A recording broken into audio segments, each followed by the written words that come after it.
We're camped at Apsley Falls, which is on the Oxley Highway in the New England and New South Wales.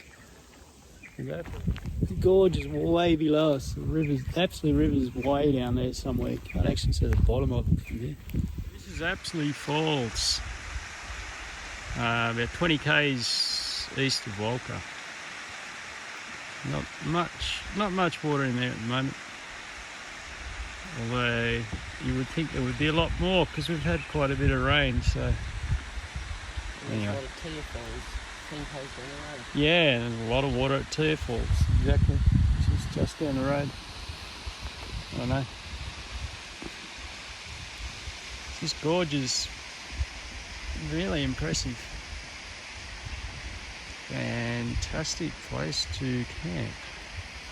Of course, some campsites around the corner there to the right, around that way. And you overlook this gorge. There's steps over there, look out. Over that way. Love to see it in flood. Well, this is Lower Apsley Falls. It's pretty hard to see. That pool's actually really big. It's a long way down there.